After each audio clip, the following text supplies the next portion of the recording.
Holla, people. We back. How's everybody doing? I'm asking that, expecting for you to respond, but nobody's there to respond. Good.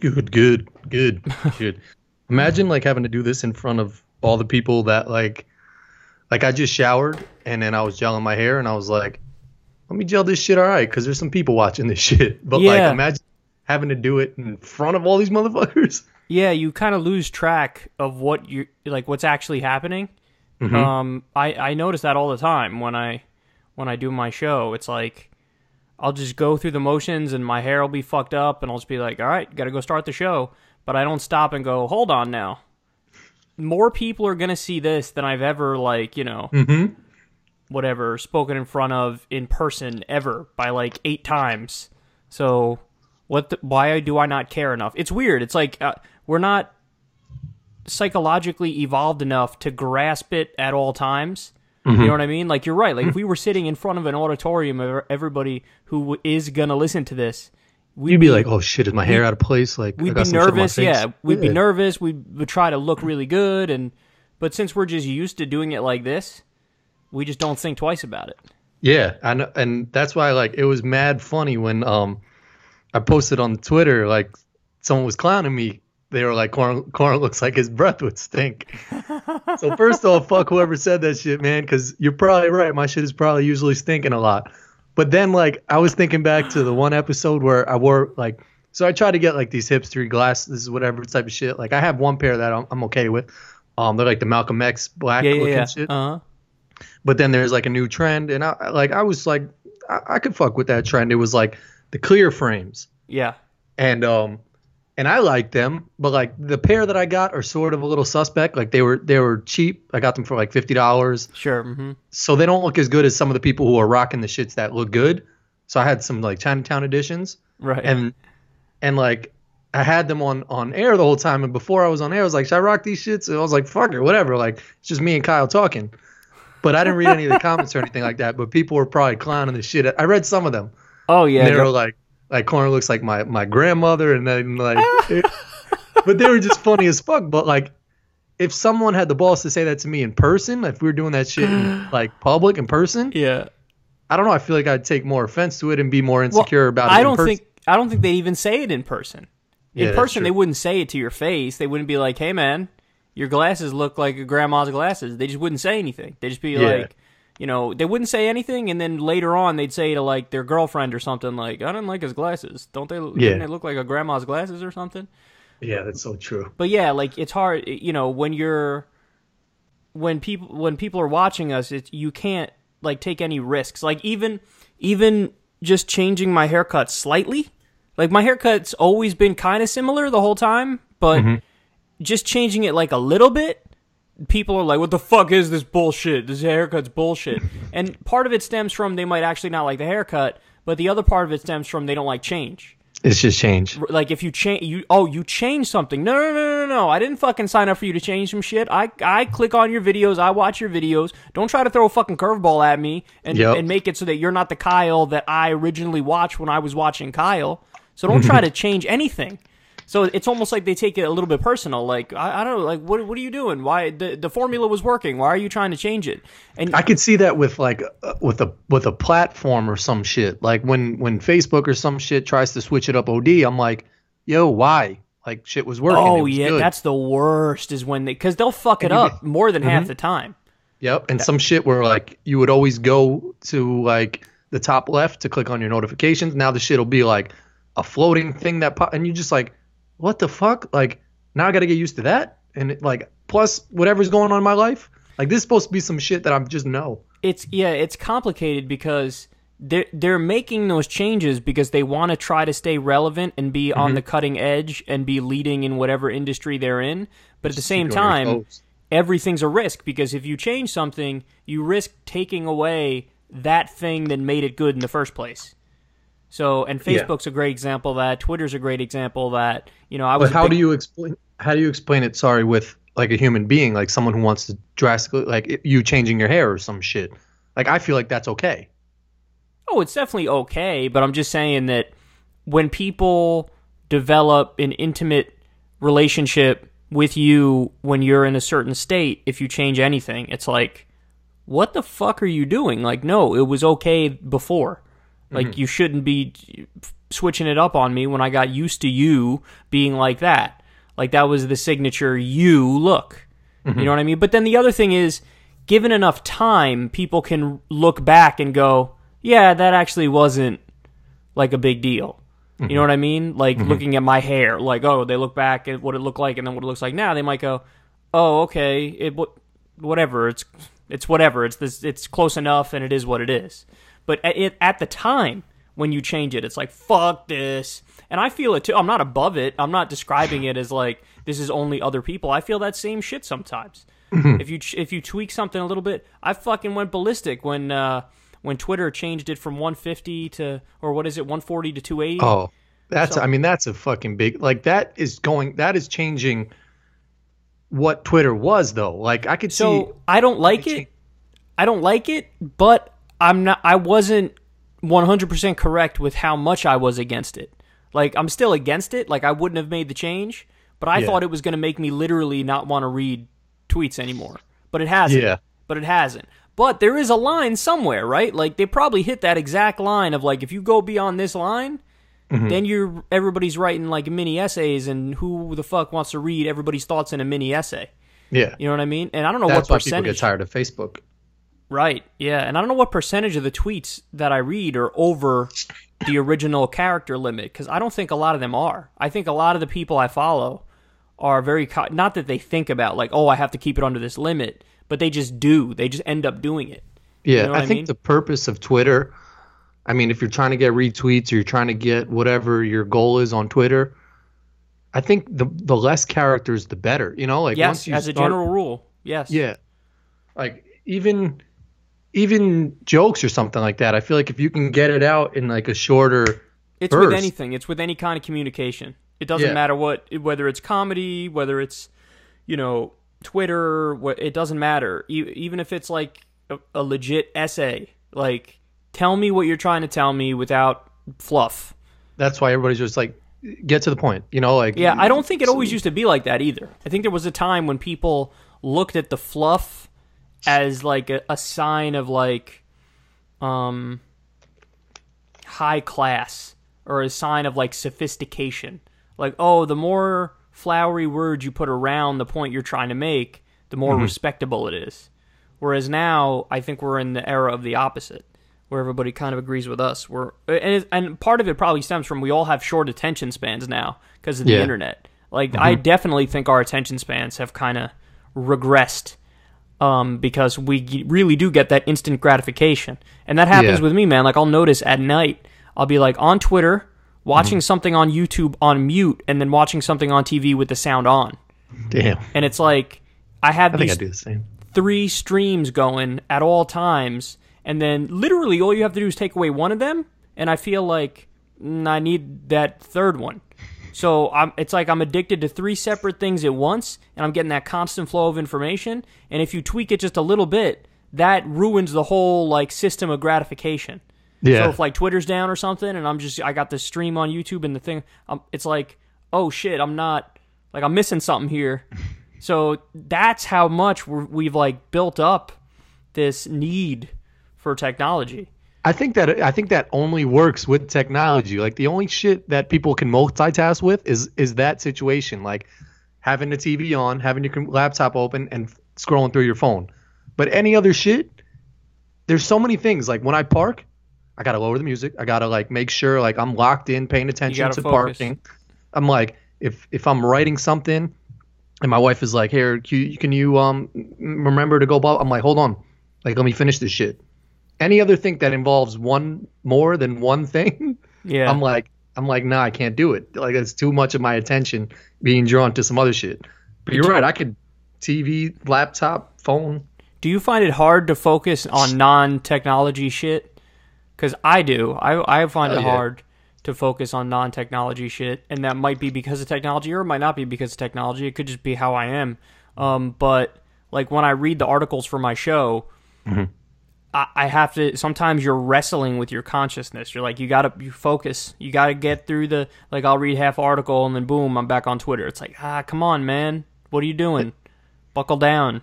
Like, read the shit and read it right and highlight the parts you need and copy and paste, and it's a wrestling match. I mean, some of that might be because of just the sheer number of the volume of articles I have to read, but no, I feel like that happens from the first, second, third article. It's just like, come on, fucking focus, read. I think Twitter and like the society we live in now, where everything is quick, tell it to me fast, like, you know, like, fucked us up. Because when I was a kid, I feel like, I mean, I didn't do much reading, but I would probably be more prone to read through an article or do some shit and not at first, you know, jump, be like, how long is this article? Or start thinking about when I can be done with this shit. But now when I see an article, I'll scroll first to see, all right, that's doable. and then I'll read it. Because there's some fucking articles that like you fucking scroll forever reading shit. And I'm just like, this is unnecessary. New York Times articles. They do shit like that? Yeah, you click on it and it's like, they start out like, it was a warm summer day in July. And you're like, nope, this one's not making the cut. Like, you're trying to, sometimes they try to do that. They try to take a personal story and then like weave it into a story about something that's a broader issue. Ugh. And I'm like, no, I don't jive with those kinds of articles. I know, again, that used to be the thing you had to do. In fact, they used to tell politicians to do that. They used to tell politicians, you have to bring it down to earth for people, so you have to make it about an individual. And that's why you'd hear in political speeches like, in Iowa, I met a man named Ted. Yeah. And they would say shit like that. And back in the day, that was like, ooh, he's good. He just brought up Ted. Like, he's telling us about Ted. Today, somebody does that, and it's me like, next. Shut the fuck up. But they all still do that shit. Because we know you don't care about Ted. Like, we know you don't care about Ted. You're a fucking rich person in Washington, D.C., you know, running for office. Don't lie to me and tell me you care about Ted. You don't care about Ted. You don't know Ted. You don't care about Ted. But if you have a position on the actual policy issues, tell me what that position is. That we're interested in. So in other words, we're interested in the macro picture, not the micro picture. Or at least that's the trend, and that's certainly the case for me. So whenever I see one of those articles where it starts like that, like, you know, or it starts to immediately tell about somebody's job or whatever, I'm just like, no, tell me what the meat of what you're trying to tell me. You know what I mean? And so New York Times is shitty like that. The Intercept has a lot of good articles, but sometimes they'll hit you with one of the longer articles, and I'm just like, ugh. Every now and then there's a payoff, though. One time, pretty recently, probably within the past 6 months, I did an article that was in, I think it was either the New York Times or Washington Post or something, but it was about a guy and his insane experience living under U.S. drones. He was a U.S. citizen, then he moved back to where he was originally from, which is Iraq, or I think it was Iraq, and the drone then ended up killing his family, and then he tried to come back and get fucking... But that was a long-ass article, and it was one of the rare times I read through the whole thing, and I was like, damn, this was good. But even then, it was like, when I got halfway through, because it was a long article, I was like, wrap it up a little bit, even though this is interesting. You know what I mean? Yeah. So that's why the shorter... I agree with you. The shorter ones are like, you know, they capture my attention, and usually they just have the relevant information in there, and you don't need anything else. And you're forced to just get all your fucking like meat and potatoes in that article if it's some shorter shit. So it's like, give me everything that's why in fucking high school, it'd just be so pointless to have these articles that were mandatory. Like in college, it got worse, but in high school, it'd be like 6 pages long. Like requirement. Oh yeah, when they tell you have to write an essay and you have to make it 6 pages. There's got to be X amount of words. That would be the shit. Yeah, it'd be like requirement 6 to 8 pages, like 7,000 blah blah blah words. Meanwhile, you're like, I could tell you what I want to tell you in a page. Exactly. And then college, it was worse. You would have to do like 20-page papers and 40-page, like whatever, just nonsense. Because it's just like the teacher doesn't want to read that shit. I don't want to write that shit. I'm gonna end up putting a whole bunch of bullshit in there that is just bullshit because I'm trying to meet your standard. If you had the opportunity to go to trade school, would you have gone to trade school instead of school? So would you have like picked a career at let's say, for argument's sake, at age 19 or 20, and then went to school for that particular trade, and then basically gotten like a guaranteed apprenticeship and then a guaranteed job where you'll make, let's say, $90,000? I don't think so. I still think the mix of everything is good. You know, like just interacting with someone who's a whatever, like a Spanish major or some shit, or someone who's, psychology major, and I'm marketing or something like that. Okay. Just having that mix. Whereas it's almost like a utopia if you're going to some school that everybody's doing the same shit and wants to do the same shit, because eventually you're all going to start clashing. You're all going to be like going for the same jobs, and you're going to start competing with each other. Whereas, when there's people doing everything, you could find your little niche. Like, I got to get away from my fucking education department today. They're all fucking mathy nerds, like. Yeah. The way it works in Germany, they give people a choice. They say you could go to school, or you can go to college, or you can go to trade school. And you could, like, learn a trade, and then those people usually end up getting pretty decent jobs when they get out. But, you have to pick something at a relatively young age. But again, that's like a slightly different way of doing it. Where here, it's almost like, with what we have, it's almost like a free-for-all, because it's like, once you graduate, in most cases, you're just on your own. Hell yeah. You know what I mean? Like, I remember the feeling right when I graduated college, and it was like, what's the next step? Bitch, there is no next step. Now It's on you. Yep. It's like, well, what do you mean now it's on me? That's ridiculous. I've been through a structure this whole way up, and then now you're just going to let me loose? It's like, no, you didn't. Off the diving board. You didn't even prep me for not having structure. You gave me a structure, and now I'm out of the structure? Well, then how did me being in a structure prep me for not having a structure? Yeah. It was just weird. I was like, wow, this is crazy. And then, like, I felt immediately like, oh, my college doesn't give a fuck about me now that I'm out the door. Yep. They don't care. They don't give a shit. But it is different with Taco Bell commercial. It is different with like trade schools though. Like the whole point is to prep you for an actual career in something. Yeah. So I think we should have that option here. I think that'd be great. It's not a bad thing to look at. I agree. I mean, some parents there should be courses that are just like the next 5 years, and not just assume that when you graduate, everybody gets a job, because that's not how that shit works, Oh, of course not. In fact, we graduated into one of the shittiest economies since the Great Depression. Yeah. So, and I mean, like, there's parents, I think, are starting to change their mindset now, where they're understanding, like, kids are coming out and they still need like another fucking grace period of like 3 to 5 years to still do some bullshit job or live at home and do whatever the fuck they got to do. Well, I mean, our generation, we are the generation that took a long time to get out of the nest, because, and not for no fault of our own. I mean, I know a lot of people try to blame millennials, and that's in vogue to blame millennials, but when you graduate into the shittiest fucking economy since the Great Depression, people don't have the ability to just move out of their, parents' basement or something. So that's the thing. It's not, it was almost it was almost forced on us, on our generation. Like, oh, sorry, tee-hee-hee, did we just tank the economy and start like a zillion wars and and not have any jobs available for you, and you're in massive amounts of student loan debt? Our bad. Guess you're going to have to move in your parents' basement. So and schools are so fucked up too. It's like, you're right. When you're in school, you could do whatever. You go to the, guidance office or whatever and get some paper you need. And it's just like, they give you so much attention because you're paying them a boatload of money. But the second you get out of that shit, it's almost like the shit you got to go through to get some shit is just like, it's crazy. Because it's just like, oh, you don't go here anymore? We got your money already? All right, go fuck yourself. Yeah. I mean, to be fair, I never tried to go back to them, but I knew they didn't I had care. to get something once. To like a guidance counselor? Yeah, I had to get like a transcript or some shit, and just like, I wasn't on campus, and the fucking loopholes I had to go through to like talk with people and get somebody to send me something, and it wasn't like the authentic version. It had to get stamped or some shit.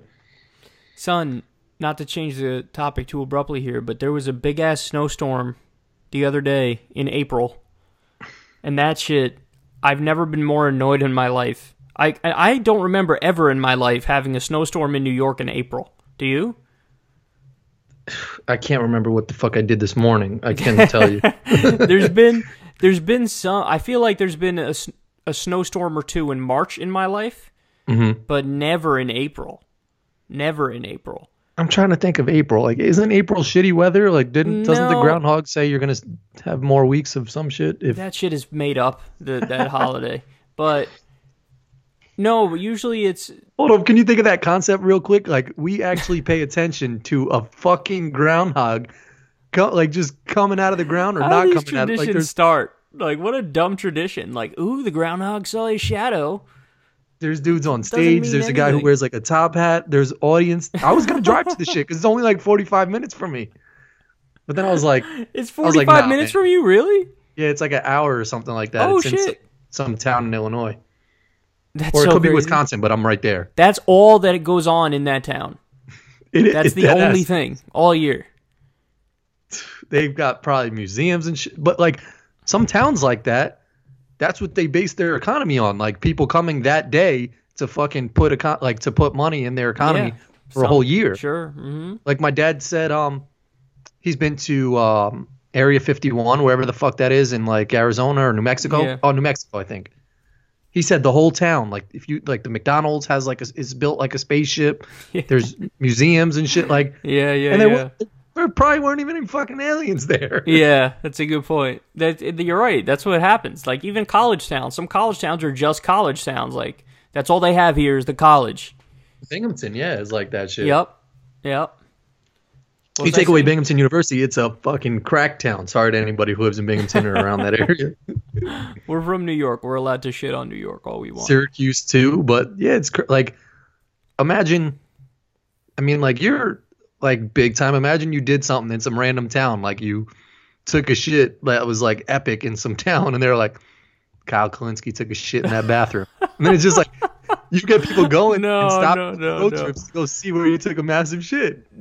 That example's terrible, but I get your overall point. Which there's a golfer named Bubba Watson, and they have on his town, like, home of Bubba Watson in some Florida town. It's like I think it's Baghdad, Florida. It's like northern Florida in, like, the rural ass areas of Florida that are basically like Alabama. And it says, like, home of Bubba Watson. So, yeah, there are some places where, like, yeah, that's what they're known for. Oh, speaking of this, I saw this awesome Netflix documentary. I think it's called Welcome to Leith or something like that. Welcome to Leith? Yeah. Oh, is that the sex community one? No, it's, there's a sex community Netflix documentary? Some shit. I saw Michael Rappaport talking about it. Like, it seemed pretty interesting. Well, this was, it's a sleepy-ass town in North Dakota with, like, a tiny-ass population. But a neo-Nazi moved in, and his whole point was to try to make it a neo-Nazi enclave. So a neo-Nazi bought up a whole bunch of property. Oh, I think it's the same show I'm talking about. Then he put it... Well, there's a big difference between sex and neo-Nazis. Do they have any sex in the show? No. Oh, okay. There's no sex in there. But they brought a whole bunch of... he's put out, like, on the neo-Nazi message boards, like, we're starting, our own thing here, and if you come here, all they needed was like 30 or 40 neo-Nazis to move there, and then they'd have enough votes to take over the local government. And so the idea was, we're going to take over this local government, and the guy drew up plans of, like, okay, this is where we're going to put, whatever, our store, this is where we're going to do our training, so it was creepy, but the documentary follows, like, what happens, and there were big counter protests when he moved there, and then he ended up getting arrested for terrorizing the fucking people who... And this is a true story? True story, yeah. It just happened not that long ago. In fact, I think I reported on the story, so it had to be, like, 2013 or later, because I think I remember reporting on it. Because this guy... Oh, no. I reported on... This is the guy who went on one of these, like, goofy talk shows, like a ripoff of Maury, and he took a genetics test, and the genetics test came back like he was 12% or 16% African. So he's a white supremacist, but he was, like, a tiny percentage African. So I think that like ruined... the Chappelle skit? I think, yeah, kind of. So I think that ruined his standing in the Nazi community, but... it was a great documentary because he doesn't, like, I don't want to spoil it for everybody, but I'm going to kind of spoil it for everybody, so spoiler alert. But, like, he ends up, like, kind of getting off easy with what he did, and that scared the shit out of the people who lived in the town, and they, like, burnt down his house because it was, they passed an ordinance or something that you need to have indoor plumbing to live there, and he didn't have indoor plumbing, so, That's what they got him on? That's what they got him on a technicality type shit. They were like, you need to have indoor plumbing in order to live here, and they didn't have it, and so they waited a certain amount of time, and then they burned it down. But was he like recruiting like homeless people? I don't know if it was homeless people, but he was recruiting online. Like, he was recruiting on, like, far right-wing message boards and stuff to, like, come back or come there. The thing that Michael Rappaport kept talking about on Netflix, like, the guy was, like, recruiting homeless people so he can get more votes or whatever, and he was, like, brainwashing them to whatever his motto or theme was to believe in. I mean, maybe he did that. I know he was recruiting people to try to win local elections so that they could have, like, a legit, straight neo-Nazi town in the U.S., So he wasn't successful because no, he wasn't successful ultimately because he ended up like committing crimes and then getting arrested, and then like nobody else kind of wanted to go there, so it didn't. But originally the plans were a whole bunch of like top white supremacists were going to move there, and we look at that and we go, that probably couldn't happen. But there are communities all across the U.S. that you wouldn't expect. Yeah. Like there are some Amish fucking communities in some places. There are Mormon communities that are tight knit in some places. The Scientology. Scientologists, exactly. They have a few places across the U.S. where it's a high population. There's ultra Orthodox Jewish people. There's all different types of like little groups that have like their own pockets. So it's almost like, and there's definitely examples of like, not necessarily all white supremacists in one area, but there's examples of far right-wing pockets and far left-wing pockets. I mean, there are cities that have reputations like, if you go to Seattle, super progressive place. And then there's the opposite, whatever. There are some places you go, it's like, it's a really fucking Republican type place. So even just within communities, there's like the projects, which some people would be like, don't go there. There's a pocket of people that, there's gangs or whatever. And then there's a part of town that's like high class, like, Rochelle's like that. I think that's a little different because that's just a matter of economic. True. Yeah. Whereas what we're talking about is like legit differing ideologies where they all get together and they say, we're going to move to this place and this place is going to be our little bubble. You know what I mean? So, but I was thinking about it. I was like, wouldn't it be great if people get together and they do that, but they do it for social democracy? And they're like, so we're all going to buy in this rural ass place. We're all going to get together. And then if you live here, in our local community, we'll all pitch in and we'll all pay for everybody's health care and we'll all pay for everybody's college. And so you make it so that daycare is another thing you could have where we all pay for that. So you could set up like a little social democracy in the middle of this, uber capitalist country. Yeah. That could work. That could work.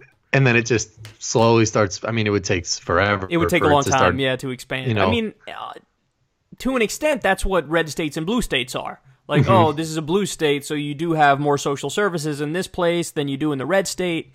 But it's not, it hasn't been done where you get all those things I just named. You know what I mean? Yeah. Like, it hasn't been, you got your healthcare, you got your college, but you could do that and start. Why not do that and start with, like, at a local level? Like, we'll set up our own little thing here, we'll all pitch in the money, and that's a good idea. It's not bad. Do you ever see the movie, I think it was called Wanderlust? I did. I saw it with Jennifer Aniston and yes. Yeah. And it's like that just outdoorsy, like community type of shit where they're all just banging each other's. He's like flirting with Jennifer Aniston, but she's with I want to say the actor was the dude from I Love You, Paul Man. Rudd. Yeah, Paul Rudd, right? Mm-hmm. Yeah, that was a good movie, and it's something. I mean, I don't know if it's to what you're talking about, but it's like some type of community. No, it shit. is a little bit like that, except they're real hippy dippy, and they didn't like. They just kind of checked out of society. They didn't want to create their own society where they give people health care and shit. They were just like, we don't do anything, man. We sing around the campfire. That fucking. Whew. This week is Masters Week, which to me is like, Masturbation Week. Exactly. Good point. Good point. Masters Week is Masturbation Week. I should tweet that. You should tweet that. No, that's good. And it's the most anticipated one ever, I think. Because everybody's playing well. Phil Mickelson just won a tournament not that long ago. Rory McIlroy just won a tournament a couple weeks ago.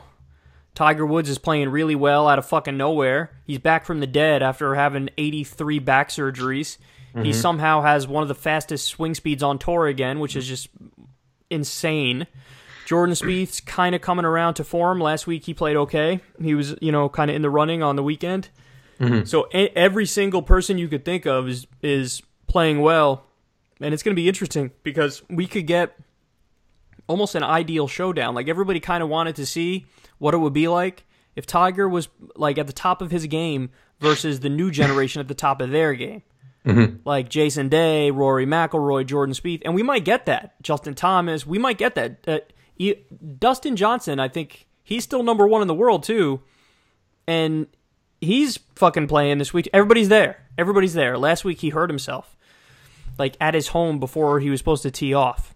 That shit always amazes me. All these fucking weird, like, you'll always hear, like the week before these major events, in any sport, an athlete doing some weird shit, and you're just like, well, why the fuck is he, cutting his lawn? Why is he using his lawnmower inside his fucking house where like he chopped his baby toe off? It's like some weird shit. Like, it happened with Rory. Weird freak Rory injuries. was playing soccer and he fucked his leg up a few years back when he won weird. like a bunch of majors, and then he just fucked his leg up and then he couldn't play. And I think it was St. Andrews, so it was the Open. And that did happen with Dustin Johnson. He fell downstairs. I don't blame that shit because I fell down my stairs too. I think I told the story last week. I felt like a dick, but You legit fell downstairs? yeah, I was just walking and I don't know if I chopped it or missed a step, but I fell down like 8 stairs. No. That shit hurt. So explain exactly how you fell to me.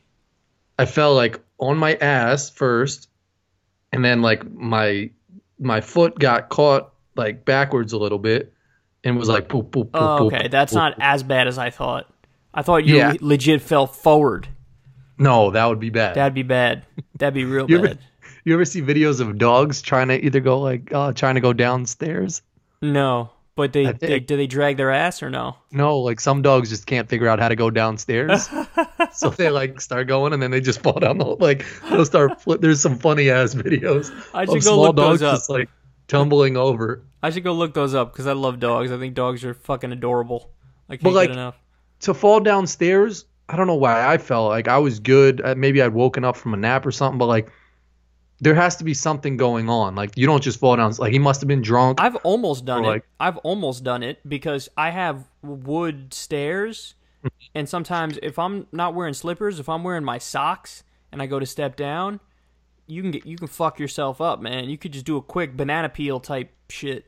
Yeah. So you got to be careful. Yeah, I guess. I mean, I don't know. I usually think something's like Yeah, he was probably doing something. I mean, he's Dustin Johnson. He went away for coke for a little bit to rehab. Someone was telling me that tickets to the Masters are like $1,000 to even They said for all 4 days, $6,000 if somebody wanted to go for all 4 days. So that's over $1,000 a day. That's fucking crazy. That's because it's Tiger. Like regular tickets? Can you even buy like some one day? You have to like apply. Really? You have to apply, and then they vet like everybody, and then they let you know, and then they'll send you your things in the mail. Jeez, I saw a picture. Someone tweeted or someone posted on Instagram from the event. I don't know if it was years past, but like the food bar, the prices and beer and all that shit looked like cheap, regular. Yeah, it was like $2. It's crazy how they do it. It's crazy how they do it there. It's like everything's super strict. Like they don't allow you to bring your phone on course. Seriously? You're not allowed to bring your phone on the course. How do you take everybody's phone? They have some sort of system where you check it in, and then the price for the food is really cheap. The price for the merchandise is not cheap, but like it is very. They make sure every single fucking blade of grass on that course is perfect before the event. They are super rigid with it. Mm-hmm. I mean, I'd love to, at some point, be able to get on that course, but I have no way of getting on that course. It's the most exclusive golf course in the world. Like, literally the most exclusive golf course in the world. Yeah. They make it fucking impossible to get on that golf course. I saw randomly someone on Twitter tweeted at us that we could stay at his house for, like, some St. St. Patrick Open or something, whatever's if there's something in Ireland or, and he was like this. I mean, like shout out to him for that, but like he tweeted a picture of his house and was like, this is my house. So yeah, I'm gonna hard pass on that one, but appreciate it. He was trying to do a threesome or some shit. But I don't know, maybe you got a listener in Augusta, Georgia or some shit like that. That's like, yo, got an extra ticket, hey, come through. If somebody knows how to get me onto Augusta, holla at your boy. Someone.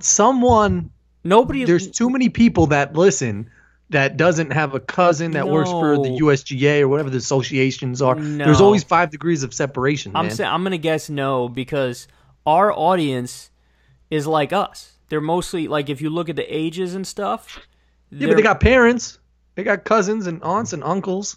Yeah, but who's going to be, even if, so let's say hypothetically you're right, that somebody listens to us, dude is 24, his dad is the fucking greenskeeper or something at Augusta.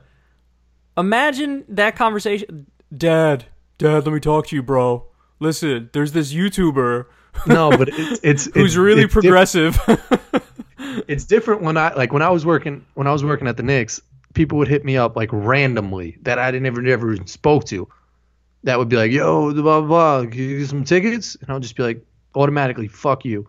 But if someone looks up to you, like if I looked up to that person and I knew them, and they were hitting me up, I'll be like, yeah, I'll see what I can do. I probably wouldn't do it, but I would try. You were making a good point, and then at the end, you just undercut your own point. You just took out a sledgehammer and swung it at your own point. All I'm saying is someone, maybe who doesn't listen to this podcast, but out of the people that follow at you. Listen, here's the thing, son. Let's keep it real. That golf club is super Republican. Yeah, like, true. Super Republican. Son, they didn't allow in women until some preposterously late date. It was like 2006 or some shit. We were in like high school, and they were like, fine. To my next shit, you should hit up someone at your fucking spot, Fox News, son. I mean, the funny thing is that might be the clearest pathway through to get to Augusta. But I have no interest in fucking sucking up to try to get on Fox News to try to, build relationships and then fucking get on Augusta. I just want to get on Augusta. Yeah. But they're super strict. Like it's OD type strict. I'm sure. But then again, like apart from the social backwardness, because they were backward as fuck. They didn't allow women in until a very late date. And then guess who they let in? They let in like 2 women. One of them was like some giant CEO. The other one, Condoleezza Rice from the fucking Bush administration. So like war criminals, like, oh, let's allow in the war criminals. So they're super Republican, and I despise that. But God, that course is just the ultimate course. Like, I think that's at least every American golfer's dream is to play that golf course. You know what I mean? And the thing is, like, the way they do it in the UK, where a lot of great courses are, you can play any course. Like, you could play any course in the UK. They'll just tell you how much like, some of them might be pretty expensive, but you can get on the course. There's so many courses in the US where you just can't get on the course because it's a private course, and doesn't matter. Even if, you fucking won the lotto and you were like, listen, whatever you want to charge me, I'll fucking pay it. I'll pay you $10,000 to play 1 round. They'd be like, nope. So that's crazy. I almost feel like since it's so like simplistic and since they have their own community, it almost be on some type of like, you could go there, and somehow just like walk in the venue or something like that, just because there's not a big operation behind it.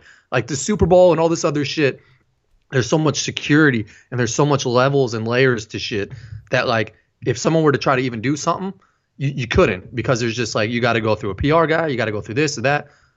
With the Masters, like if you showed up and somehow like made some counterfeit, pass, or like somehow just walked past an old ass security dude who's the one guy who's been there for 90 years checking tickets. It's like, oh, that's Bill who sits at the front checking tickets.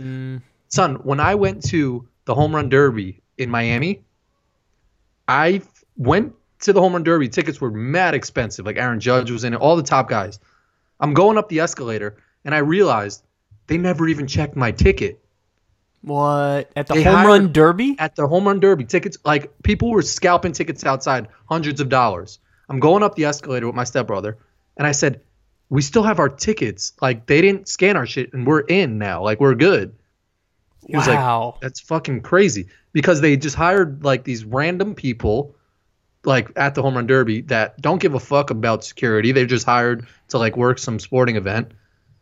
And nobody checked our shit. So I'm saying if, like, Augusta is on some smaller scale shit than that, someone's definitely getting into that shit without a ticket. Nah, I highly, highly doubt they could do that during the actual tournament. There's a small chance you could do it when it's not the tournament if you want to try to, like, sneak on. But I've tried. When I was a kid, I did sneak on to a bunch of golf courses. Mm-hmm. The more exclusive the golf club, the more likely they are to catch you. Like, we got caught a few times. Really? Yeah. So they don't fuck around, especially this place. I mean, if they don't let you fucking bring your cell phones in, like, that's how tight they are about this shit. They literally give you chairs, and you can carry the chairs around, and, like, you could leave them anywhere, and they'll stay there. Like, nobody will take them. Like, they vet everything about this tournament. It's the most and that's why I just feel like they've got like 5 people that work the shit. It's just like there's probably like the fucking SWAT team and the Secret Service running the Masters.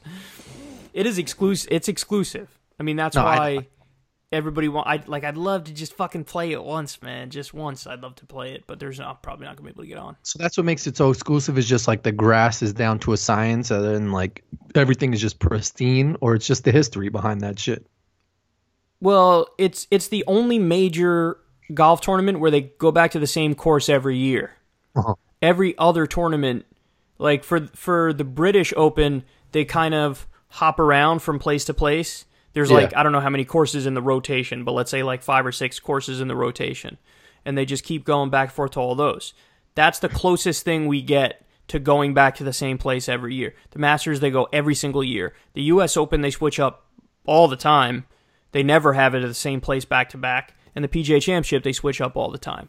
So for a major championship where they go to the same place every year, that's what makes it special. Now, there's actually one tournament which is not a major, but it's considered the unofficial 5th major. It's like the biggest non-major tournament where you can get on that course. And I haven't played it yet, but I'm going to play it. It's called the Players Championship. It's at TPC Sawgrass. It's at TPC Sawgrass in Florida. People can get on that course. You could play that course. So that's like the number 2 on the list of fucking gotta play that course. But I could actually get on it, which makes me feel so much better. Because there's no way you can get on Augusta National. You can get on TPC Sawgrass. You can also play the one in Long Island too, though, right? I played Bethpage before. Funny story. That one's for tournaments, right? Yeah, so they play the U.S. Open like once every 10 years or once every 15 or 20 years at Bethpage in Long Island, a course called Bethpage Black, because I think there's like a whole bunch. There's Bethpage Red, Bethpage whatever, all different colors. Like Johnny Walker. Yeah, exactly. But so funny story. I played there, but I have really terrible memories of that place because when I was leaving, I lost my keys, so my car keys. Damn. So I was like looking through my golf bag, fucking panicking. It was already dark out by the time we got off the course. And they don't let you drive carts there, which is fucking annoying. Because I like to drive a cart when I play golf. I don't like to fucking walk. It's with a pain in the ass. Yeah, it's like a fucking 6-hour situation. No, you want to play as quick as possible and get out of there. But so I was looking like crazy through my bag, going nuts, couldn't find it. Now I'm going back. This is years ago. I ended up, me and my friend, I had to call my mom. My poor mom had to get out of bed at like fucking 9 or 10 o'clock at night, drive all the way over an hour to come get us. We had to leave the car there. The next day, we had to call to get it towed to the closest dealership in Long Island. They had to create a new key because I didn't even have a fucking backup key. It was such a giant pain in the ass. You ready for this? You ready for the end of the story? Yeah, what happened? 6 years later, I'm switching golf bags, okay? Switching golf bags. And I put my hand in one of the pockets. There are my keys. It was in the fucking golf bag. It was in the fucking golf bag. But here's the thing, and I swear to this day, you could talk to my friend who was there with me, and I swear up and down, and everybody knows I'm incapable of lying. I'm honest to a fault. Mm-hmm. I did everything to try to find the keys in the bag, and they weren't fucking there. I held it upside down and shook it. But what happened was, I think it got, like, caught in something in the bag, and then it was behind the fabric. So it was just impossible to get. And then somehow it lodged loose over the years, and then I was able to get him back out. But it was, like, that was a fucking traumatizing experience. So anyway, I haven't been back to Bethpage since.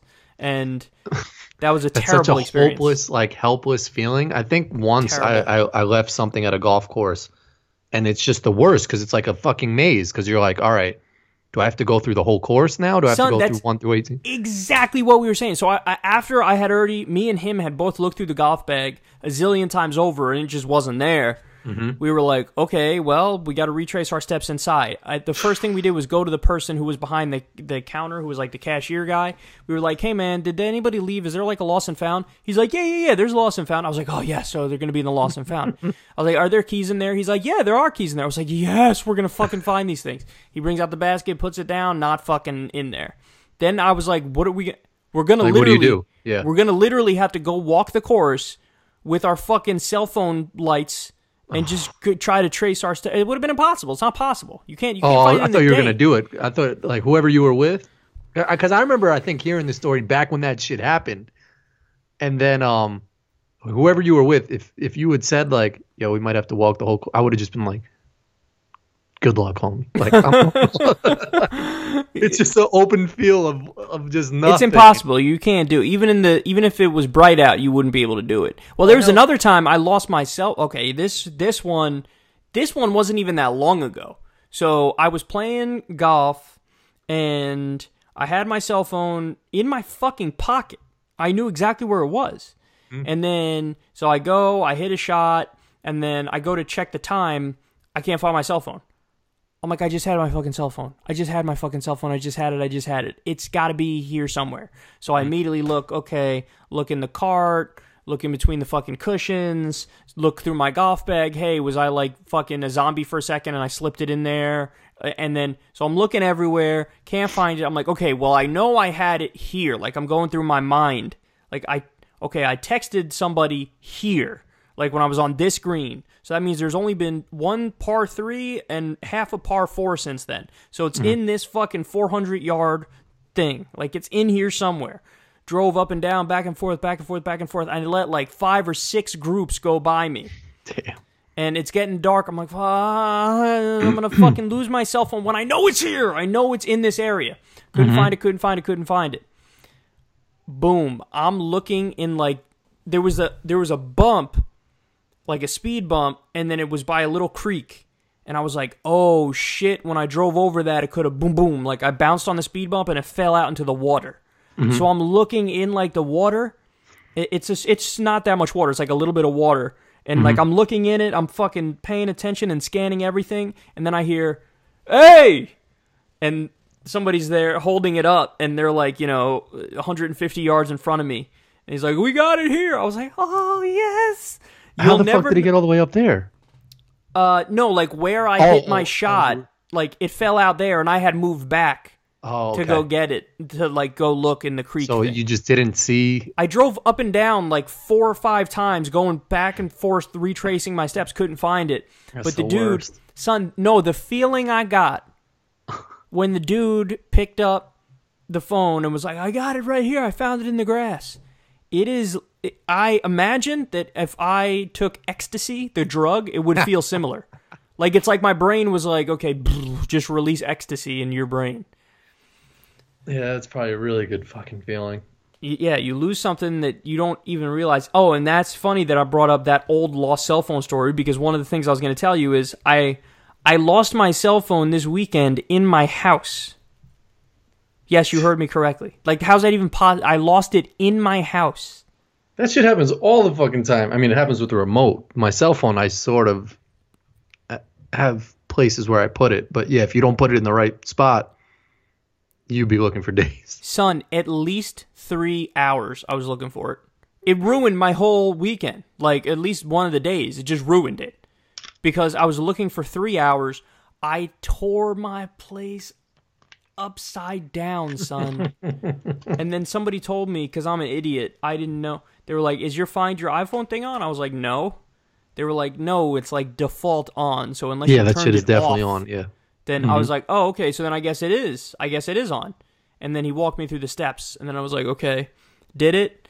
And immediately when I pressed it in, I heard the beep, beep, beep, beep, beep, beep. And I started walking, I'm like, oh, it's somewhere close. Beep, beep, beep, beep, beep, beep.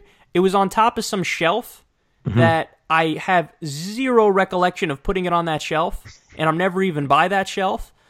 But I think I was just like in one of those zombie modes where I was just kind of walking. Yeah, and I just put it down, and then I just, everywhere where I would normally put it, I just looked everywhere where I would normally put it, and then I got to the point where I was fucking taking cushions off the couch and fucking flipping it over. It was terrible, man. It was a mess. That's so bad. That shit happens to me with my wallet, and like, there's no worse feeling. At least you had the weekend and time to look for that shit. Imagine you had to like be somewhere or go somewhere. Yeah. You would have just been like, I got to just go without it. And then you're just like, I lost my phone. And then like, if it's on a weekday, you'd be like, I'm going to just go to the Verizon store and get a new shit because I lost that shit. I was at that point too, man. I was literally at that point. I was sitting down and I was like, well, that's it. That's it. I'm not going to find it. I'm going to have to get a new one. Yep. There's no worse feeling than like when I lose my wallet and I check everywhere that I can check, like possibly check. I think the wallet's even worse than the cell phone. You lose the wallet. Yeah, calling card companies and you got to cancel all your cards. You got to new license. Yeah. But like just the feeling of having nowhere else to check. Yes. And then having a wife like, well, where was it? And I was just like, I don't know. That's the point. I don't know. How and many you're like, times? I'll find it eventually. But then you're like, I can't check anywhere else. Have you ever actually lost a wallet? Like not found one? No, I never. I have. Oh, really? But again, it was one of those things where like 7 years later I found it. I was like, fuck. Oh. But that happened once to me. Yeah, because us as human beings, like, we don't lose shit. So, like, I mean, we don't actually lose shit unless it gets robbed from us. So, like, it has to be somewhere. So it doesn't surprise me that, like, 7 years later, you're like, oh, it was there. Because, like, I don't think as human beings we're dumb enough, maybe some people are, to, like, actually just, like, leave a restaurant with their wallet on the table or some shit like that. Like, no, shit like that happens. It's rare, but it happens. But you're right. In most situations, when you lose something, you lose it in, like, one of the places where it's going to roughly be. Whether it's your house or your fucking car. Or the restaurant you were just at. Or your friend's house, yeah. Like, it's you're right. You don't lose it, but you, like, semi-lose it. And then it's just a matter of will and grit. Like, how hard are you going to go to try to fucking get this thing? But I'm telling you, man, that feeling, I took note of it this weekend, when in the middle when I couldn't find my phone. I was like, okay, I know I'm eventually going to find it because it's in the house. So I have to be able to find it. But there was this feeling I couldn't shake of just like, I don't know how to describe it. It was just like a shitty feeling, like it's the worst. Almost like I don't want to say like a burning feeling in my stomach, but like a sinking feeling and like a weight. Like there was an emotional weight that was on me. And it's like, damn, I'm really fucking attached to this thing. But that's not irrational either, because there's so much, you're connected to the world through that device. Like our generation, probably most of our generation, they don't have home phones. They don't have landlines. They just have cell phones. So you're so attached to that device that if that goes away, it's like, I don't know anybody's number. I think I only know my mom's number. Seriously. I don't know your number. I don't know your shit either. Exactly. See? That's what I'm saying. This is proving my point. I don't know my sister's number. I only know my mom's number. The only two numbers that are still in my head, my mom's number and my old home phone number, going back fucking 3, moves ago. When I was a kid. You know what I mean? Yeah. So you never see the number. You just, you program someone in your phone. I'm starting to remember the Chinese food restaurant's number down the block from me because I haven't saved the number. Like, you would think if I just saved it under like Chinese food spot, I would never know it. But I have that in my phone, like Chinese spot, pizza spot. Yeah, I mean, we've spoken about this shit, but the shit we used to put in our phone and everybody's phone. I was the worst. Yeah, because you'd see someone that you work out with at the gym. Cool ass dude from the gym. I'd put that in my phone. Cool ass dude. You had dude I met at bar or some shit like that. Oh, man. Yeah, some of the shit I had for college, like, scrolling through my phone, just like, chick from party, and I'm just like, yeah, okay. She was cool. Like, and then I'll just put like other chick from that party too, like just shit that's like, son, what? I always get in too deep. Like, I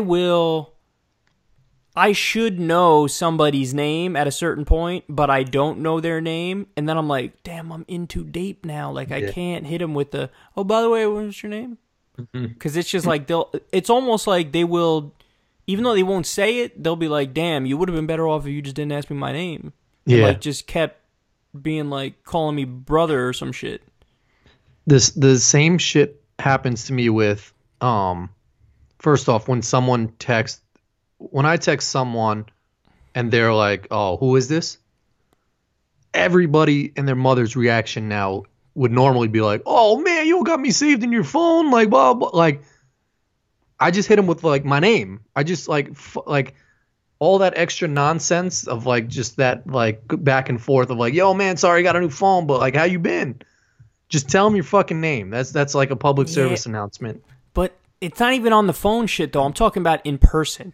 Oh yeah, that's like, even more fucked up. There are people who I should know their name, but like I didn't make the mental space for it or pay enough attention. You know what I mean? Yeah. Like at the place I play golf usually, there's a dude who I should know his name. Oh, it's too late now if you've been playing there like I've been playing there a decent amount, and it's like, and I feel really bad because he'll be like, hey Kyle, I'll be like, fuck. Yeah. And you know, if you ask someone that he works with, like, yo, what's that dude's name? That person is going to him and being like, yo, he didn't know your name. And not only that, but the other person who should know also, who I've played golf with a few times, is like, I don't know his name either. I'm like, fuck! Like, what the... Now I have to feel like an asshole every time I play golf. And now it's even worse because we're getting to the beginning of the new golf season now. And so if I go play, it's like, I'm already dreading the first... Because it's one thing if you play a decent amount and then you don't say it because you just saw the dude a week and a half ago. So it's cool. You could hit him with a, hey, what's up, dog? What's up, man? But if you haven't seen the motherfucker all winter, you'd have to be like, hey, Jeff. Yeah, yeah. But I don't know fucking Jeff's name. The worst is like if you're far away and like you need to yell like something like, hey, Bob, like what course? Oh. Because not knowing that name, you can't be like, hey. Yeah. Because he's like, what? That's rude. It doesn't work. He knows me. You could gloss over it in some ways. Like you could mask it on some Donald Trump masking his bald spot type shit. But you can't, in other ways, like the yelling one, you can't get away with it. The yelling one, you got to, if you're on T1 and he's at the clubhouse, you got to make that fucking walk. And you got to be like, then you could hit him with like, hey, over there, it's a little fucked up. But like if you need to tell him that shit from far away and you're about to tee off and you're chilling, nah, you can't scream that shit if you don't know somebody's name. So, now I get, like, I never used to get the name tag thing at workplaces. Now I get it. It's for assholes like me. It's more for the workers. Listen, man, assholes like me who don't learn the fucking names, but it's not my fault, man. In some ways my memory sucks. Like in some ways my memory is just not good. No, I don't know. My brother would argue that like you're just not either interested or like you're not. You could make a mental note of that shit. Like if you actually really genuinely care. Like, I could, but it was one of those things where I was thinking like, oh, it's him today, but it'll be another dude. So that's the reason why you don't want to remember this shit. And so it didn't click. And so I've been friendly with the dudes. I've been like, oh, hey man, what's going on? Like, how's it going? Oh, beautiful day out. Yeah, it's a beautiful day outside. Isn't this great? Yeah, it's great. But it was never to the point of like personal enough for me to make the mental note. You know what I mean? So I mean, I guess that's a good enough reason. I think I'm fucking so dumb that like it'll be someone that when they tell me, I'm like, remember this shit. Like like he's gonna say his name. He's gonna say his shit in 2 seconds because you're about to say yours. When he says it, just fucking keep saying that shit in your head, and then like he tells me, and I'm like, no idea. Gone. No idea. Well, they say like, so I'll be really interested in trying to remember his shit. You're supposed to repeat it back. They say. They say you're supposed to say it back to them. Like, you know, somebody's like, whatever, my name is Susan. You're like, hey, Susan. Yeah. Like that. Yeah. You're supposed to do that. But then you just sound like a dick. You're like, Susan? She's like, yeah, Susan. It's the most common fucking name ever. Like, you're like, Susan with an S? Yeah. Yeah, I suck at that. And, you know, it's funny because I feel like every politician has to be good at that. Yeah. Like, that's the shit they have to be good at. Where, you know, and that's, they say all the, like, Obama, fucking Clinton, George W. Bush, Trump even, that in person, they're actually really fucking likable and nice, and like they'll carry a conversation with anybody, and like they'll shake your hand and look you in the eye and fucking, and that's like a hallmark of politicians. Yeah, is that's some shit that they do, and that's some shit that they're good at. And I mean, that's what con artists do. That's what the best like smoochers do. You know, they lie straight to your face. Did you see the Trump documentary on Netflix? It's called Trump: An American Dream. Was it an episode within a episode? There's 4 episodes of it. There's 4 episodes. It's called Trump: An American Dream, and it is fucking unbelievable. You guys have to watch this if you haven't watched it. I watched something out of this world. I watched, I think it was called Greed or something like that, and there was an episode of Trump on Netflix. Okay, it's not that. It's not different. That. Okay. What is it? Just called? It's its own. It's its own series. There's one season. It's called Trump: An American Dream, and it talks about his whole life from when he was a kid, you know, to when he, you know, first started getting in the business world, to what happened now, and it just talks about.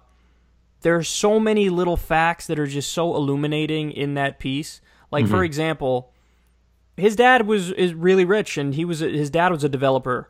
Yep. And so he kind of was able to pass on, when his dad died, he passed on hundreds of millions of dollars to Donald Trump. Now, Trump lies and says, like, no, he only gave me a small loan when I was getting started, a small loan of $1 million. But that's misleading, because when his dad passed away, he, you know, passed on a lot more money than that. They said he even gave him money through the casinos. He would take chips. Yes, so that was one of the amazing stories in there is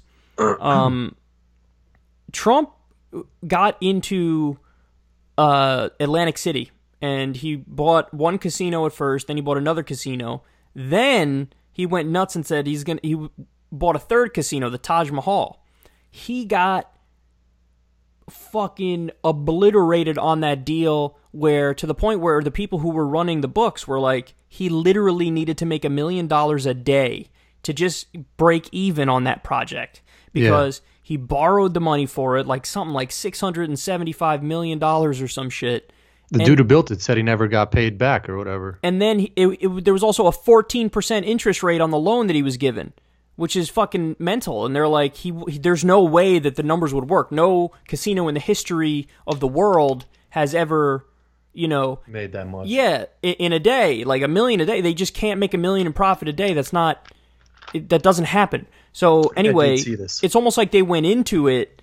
It's almost like Trump went into it just because he wanted that thing, but it was going to go belly up. He knew it was going to go belly up. But what was really interesting is when it did go belly up, he was at the press conference when they had to file for bankruptcy on that casino. Mm-hmm. And what he did was amazing. He framed it in his comments like it wasn't a bankruptcy. He was like, well, there was a very tough negotiation going on. It was a really incredible negotiation. And I have to say that when push came to shove, I think we got a really great deal for everybody. I think this is an incredible deal for everybody. I think this helps the Trump brand. And it, like, all he did, and this is what he knew even back then, because he's a great con artist. What he knew back then was, all you have to do is raise a doubt and make it a question. Mm-hmm. So even though it's an objective fact that you just went bankrupt with this casino went bankrupt. All he did was make his argument like, no, well, that's not the way I view it. That's not. Some people say that happened, and other people say that didn't happen. And what I can tell you is it's a great deal in the long run. It was a hard-fought negotiation. So, and you can see this to this day. That's what he does. Yeah. Like, so for example, a good example of this is the other day he tweeted about a border wall that was under construction. Now, this was a border wall that it's to update an already existing border wall. It's a replacement for an already existing border wall that originally, they did this in 2009. So that was under Obama that this happened, where they approved the upkeep of this wall. But Trump tweeted pictures of that wall, and he was like, starting construction on our wall. And he's like, motherfucker, it was built already. And right, so there was a bunch of fact checks on him, and he was just, and basically his reaction was like, no, wrong. This is a starting construction on our wall, our beautiful southern wall, and he's trying to take credit for that. And the whole point is, even if he's just factually wrong, the fact that he's still insisting there's a question there means that the people who are already inclined to like him are going to say he's right. So you never admit defeat. You never concede that you're wrong, and then you always make your side of the argument, and then basically what happens is, in the long run, when you're so persistent with making your side of the argument, even when you have no argument, and you just repeat it over and over, well then, even though Donald Trump's businesses went bankrupt 6 times, you talk to random people in the country when he was running for president, and they were like, yeah, I think he should run the country. He's a great businessman, and we need a good businessman to be in there. And that's total bullshit. But the fact that he kept insisting that the Trump brand is great, the Trump brand is incredible, the Trump brand is the best brand that there is, it's the most tremendous brand that there is, The Apprentice proves that, you got all these amazing people who want to work with Trump because Trump is great, and Trump. So all he did was make his case over and over and over and over and over, even when it was total bullshit. He's his own hype man. Shit, I'm getting a phone call. Shut the fuck up. And he also, I mean, outside of all that, he'll put the blame on somebody else. So it's like you start having a scapegoat of someone else. I remember the shit I watched on Netflix. It might have been the same thing. There was a guy who was like second in charge of running the Trump Taj Mahal thing, who was like flying out there for like the grand opening or something, died in a plane crash. Yeah, and when it wasn't the grand opening, but somebody died in a helicopter crash. Yeah, they died in a helicopter crash. But like after that event, Trump put all the blame on him and was saying that like he was the one that screwed it all up. And he was just like, he threw the dude under the bus after he had passed away. Well, apparently his first wife, Ivana, was a really good businesswoman and really kind of ran the businesses. And Trump didn't like that she was starting to get, like, apparently they were telling stories in the Netflix thing about how when it was Trump and Ivana with each other at one of the casinos, people would walk up to them, and if there was an issue, they would ask Ivana what to do. And Trump hated that because Trump wants to be like, he's Mr. Big shot, Mr. Businessman. Yeah. So but meanwhile, if they asked him, he probably wouldn't even have the answer to he doesn't know how any of that shit works, I'm sure.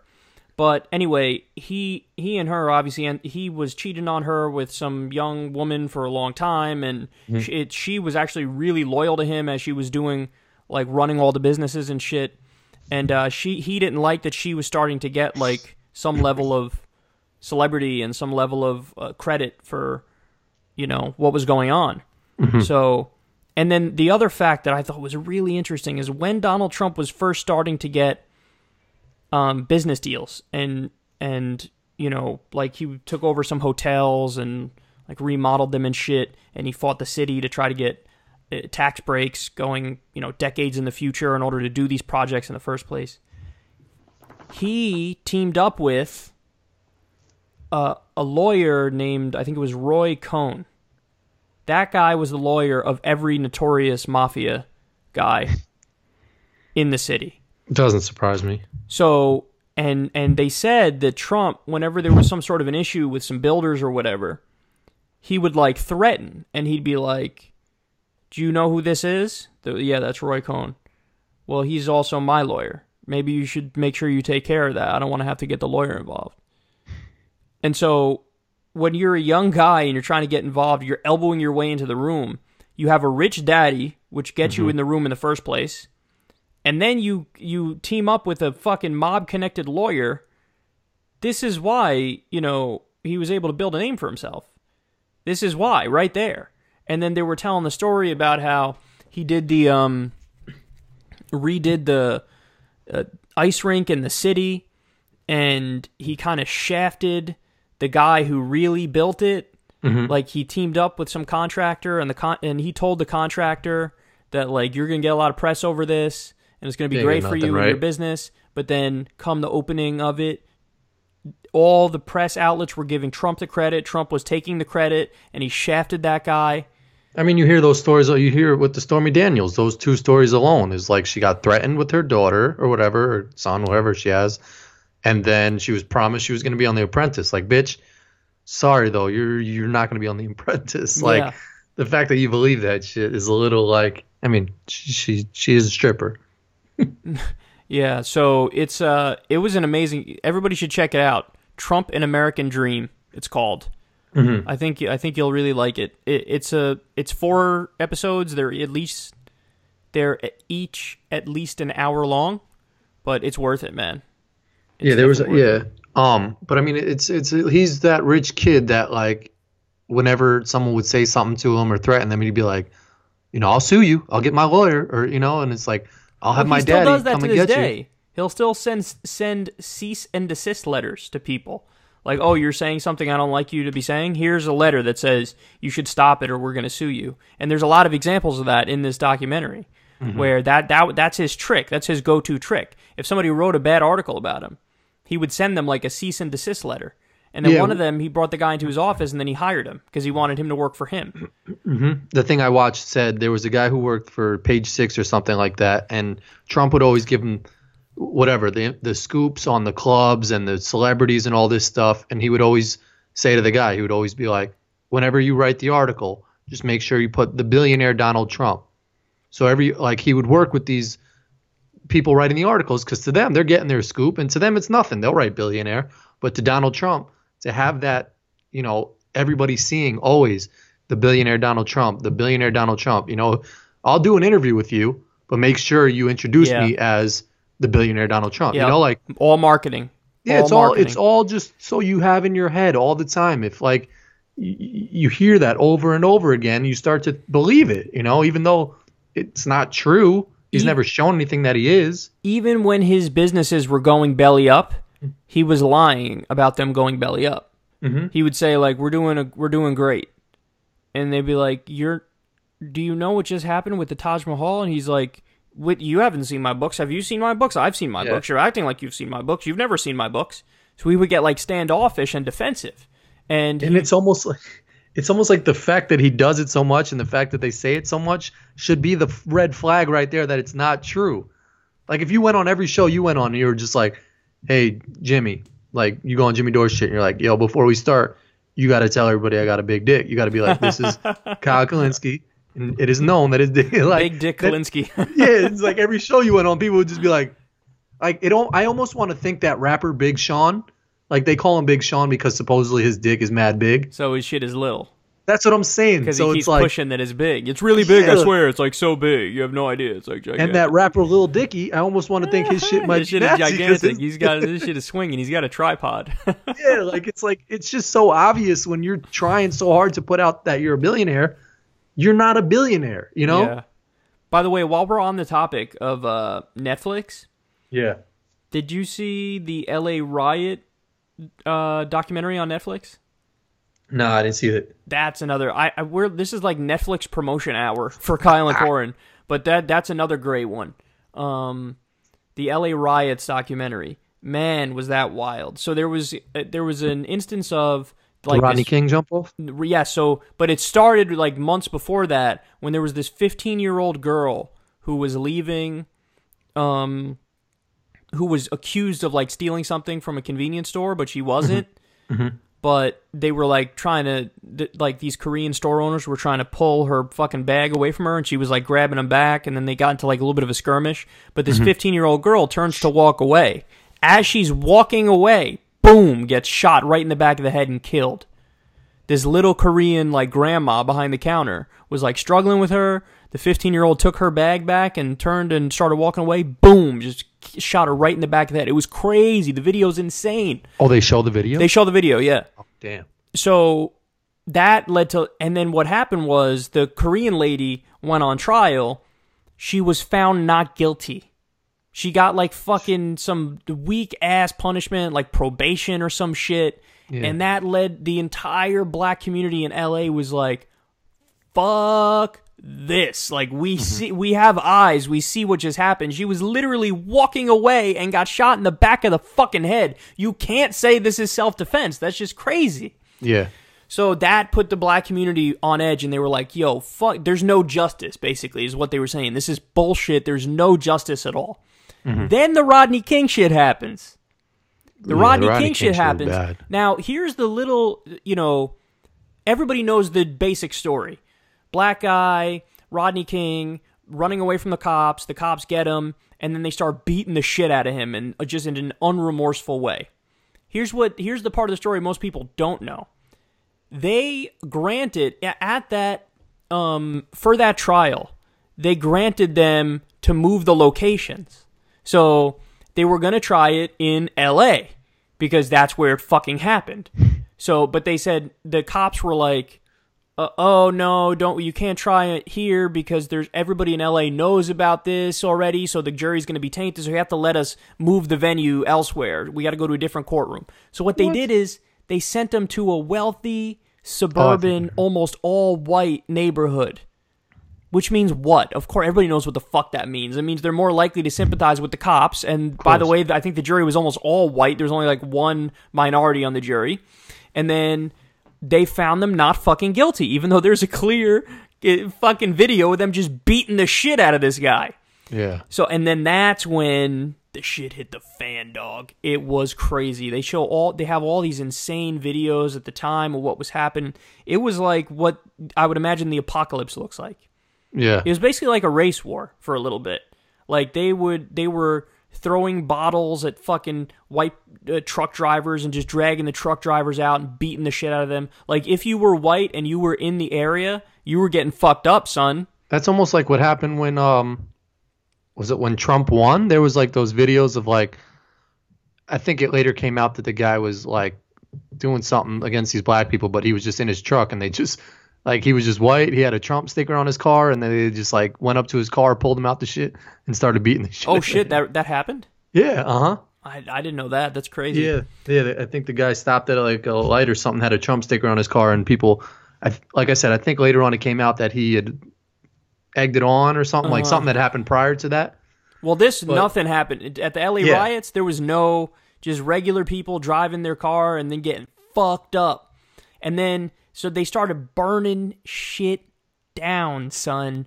Like, and then there were so many heartbreaking clips. So, like, there was this one store owner, this black store owner, who got his shit burned down in the riots. And he was just like fucking crying, and he's like, "What the fuck? I've worked my whole life for this shit, and you motherfuckers try to burn it down instead of building something up." And it was just sad. And then it was like literally like the apocalypse for a while. You got a glimpse of what it would be like if there was just there were no rules or laws and none of it was enforced. Because there was a moment where there was so much going on that even if the police department wanted to try to stop all the shit, they just couldn't because there was just too much going on.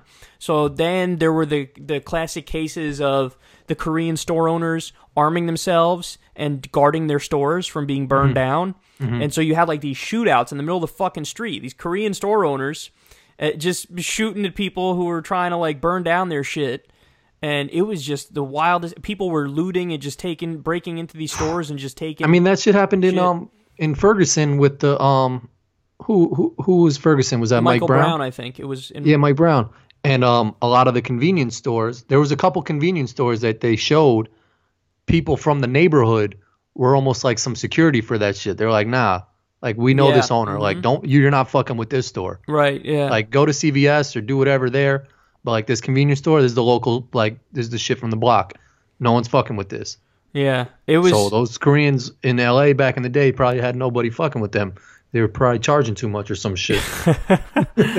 You got to see this documentary. It's crazy. Everybody should check it out. It's. I mean, you see it sometimes, like when who just won the championship and when the Eagles won the championship in Philadelphia. Yeah, the rioting after sporting events.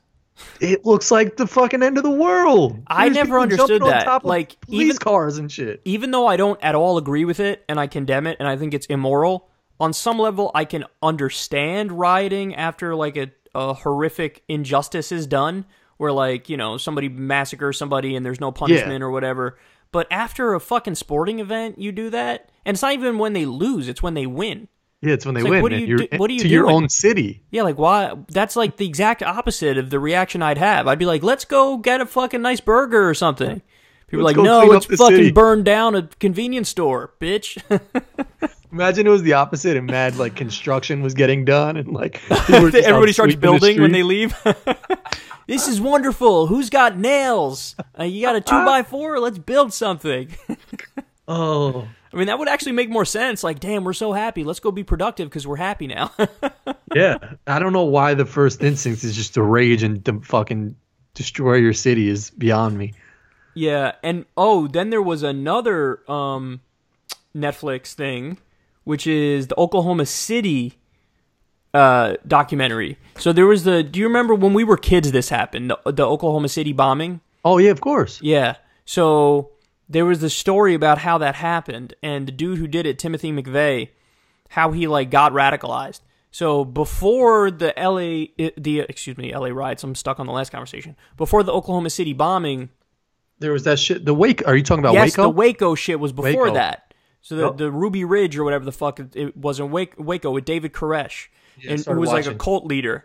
And they were saying that the government says he was basically like, evidence came out or whatever that he was like fucking kids, and it was like a cult, and he was fucking everybody in there, but the kids and the wives, women. They were all, So, and they were armed to the fucking teeth, and so the government like was engaged in a standoff with them for a really long time, and then at a certain point they approved like a raid to go break in and get them out. But what happened was they had been pouring fuel in the building. This is what they claimed, that they were pouring fuel in the building. And then when they broke down two of the walls and shot tear gas in there, the whole thing fucking lit on fire. So there were a lot of children who were killed in there, you know, just innocent people who were killed in there. And that was like such a big rallying cry for the far right, because they viewed this as like, you know, authoritarian, thuggish government coming to take our guns. And then they ended up, after the standoff, they claim like that the government just was like using flamethrowers and burning down the fucking building on purpose, that it wasn't an accident. It wasn't like, oh, tear gas led to the fucking fuel catching fire. So, but it was a really interesting documentary, because Timothy McVeigh followed that story closely, and he had been in the military. He had gone to like the first Iraq War, I think it was, and then when he came back, he was like, I don't even know why we were there. Like, he felt shitty about shooting people while he was there. He's like, that guy didn't do anything to me. I don't even know why the fuck we're there. So he felt like the government lied to him, and he felt like he couldn't get back to who he was before. And then he saw the Ruby Ridge thing and thought our government are just totally evil. And then he went and they bombed the Oklahoma City building. Where it was like a children's hospital or something, right? It wasn't a children's hospital. It was just a building that had a bunch of different shit in there. But there was a daycare center in the building. It killed plenty of kids, and it was just terrible. And government workers who were just doing their job. But that's another really interesting documentary. You should check that out, everybody. It's crazy that like when you are radicalized against something that like your first instinct is to just harm more people, you know, like it doesn't make sense. It's not logical. Yeah. You know, if like I really believe in this cause and I want to further this cause. Oh, really? What do you want to do to further it? The exact thing that'll make it unpopular. If you're massacring I'm against people, abortion and killing babies, but I'm going to go into an abortion clinic and kill everybody. I'm going to kill the doctor who's doing it. It's like, oh, you're so against killing that you're about to kill. Yeah. That's the idea. Yeah, I never understood the logic of terrorism. The idea that like, hey, if I massacre people in the name of this cause, well then obviously people will see I'm right. Like, no, that's exactly when people come to the opposite conclusion. They're like, well, obviously you're wrong.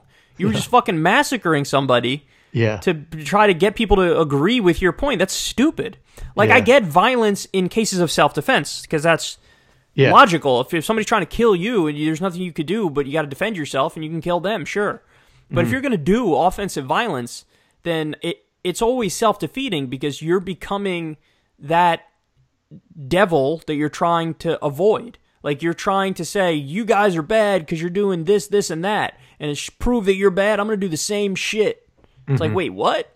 If you just said killing's bad and they should stop killing, then you can't kill innocent people because they killed innocent people. Like, that just doesn't... The logic of it is not there. Yep. So I never understood... We've had that before, the discussion before, when that Nazi guy got punched in his face at you're like, should he get punched in his face? And I was like, I think I might have said he should have gotten punched in his face, but it's not the right thing to do. By the end, you change your mind, though, because what you're doing is you're copying the tactics of the bad guy to try to defeat the bad guy. But then in the process, you just became a bad guy. Exactly. Because you have to be against things in principle. It's not that Richard Spencer is bad just because of his ideology. He's bad because of his ideology and the consequences of that ideology and the actions that would come about from that ideology. Exactly. And one of those things are the actions of violence that would come about from that ideology. So if you're countering that by saying, hey, he didn't do anything to try to attack me right now, but I'm going to attack him, well, then you actually agree a lot more with him than you think you do. Like, you believe in offensive violence. So, and there's a lot of debate about this on the left in terms of, like, is it moral to punch a guy like Richard Spencer? And, I'm pretty clear with my take on that, but there are people who disagree, and they're like, no, I think his ideology is so bad and so toxic, and he wants violence so much that, he deserves it. Yeah, I don't know. Yeah, that, like, he deserves it. Like, that's, and they argue that'll disincentivize them from... But it won't. Like, it never does. That just... Well, they would argue, like, he was just given a college tour or whatever, but then he cut it short. And I think he even claimed it was because of the fucking Antifa protest. But then that's the protest. Protests are good. I support protests. I just don't support violence. Yeah. So, anyway. We didn't do polls again this week. This is terrible. Our fans are going to be really pissed. I had my fries on... I was putting mad fries on my burger. Oh, I remember this. Yeah. Tell everybody the story who didn't follow you on Twitter. So I was eating a burger. I'm back on my diet shit, so even thinking about it is getting me a little tight right now. But I got 2 burgers from Burger King, fries, and a drink. It's like 2 burgers. All that shit for $3 is a steal. So I was putting mad fries on my burger. The kid I'm with is like, that's weird. Like, you put fries on your burger? I was like, dude, like, it's the shit. Like, fries on your burger is fucking awesome. And I bet you more people do it than, like, you think. So I put on the Twitter. I put on the Twitter. The machine, the Twitter machine. I thought I phrased it all right. I mean, I thought, is it weird to put fries on your burger? No, that's not how you said it. You said... That's how I phrased it the first time. No, you said, do you put fries on your burger? It was something along those lines. Asking people if they put fries on their burger. Oh, okay. That's how you phrased it. Yeah. And then it came back like, what was it, 60% said no? Yeah. I thought more people put fries on their burger than what the results show. That's why I had to put the next poll saying, is it a good idea, right? Yes. I tweeted you and I was like, dude, you worded it wrong. You're going to defeat your point here. But if you word it by asking, is it a good idea to put fries on your burger, then everybody's going to say yeah, because that's a brilliant idea. But you were asking people if they do it, and my point. I thought people did it. That's why I thought nah. When you brought it up to me, I don't know. Were we in high school or college when you brought it up to me? I feel like it was college. I don't know. Well, whenever it was, when you brought it up to me, I was like, "That's the most genius thing I've ever heard in my life," and I never even it never occurred to me. Like that never occurred to me. I thought it was on some I thought everyone was either trying it or doing it. Nah. But then I started going around like my office and people were saying like, oh yeah, no, I haven't heard of that, but I put like, and they started saying all weird shit. And I was like, yeah, I don't know what. Like, I can't think of an example someone said, but it was weird. And I was like, that's weird. But to him, that was his shit. And he was trying to get other people, like I was trying to get people to get fries on their burger. Well, what percentage was it when you phrased it the right way? It was like 60% in favor of it, right? Yeah. Everyone was like, "Oh, I would try. Yeah, I'm gonna try that. That doesn't sound exactly." Because that's the thing is people don't do it, but once you bring it up to people, they're like, "Oh, I'm gonna try that." Because when you get a burger, most of the time you get fries with it. So why not take some of the fries and put them on the burger, and that just makes it.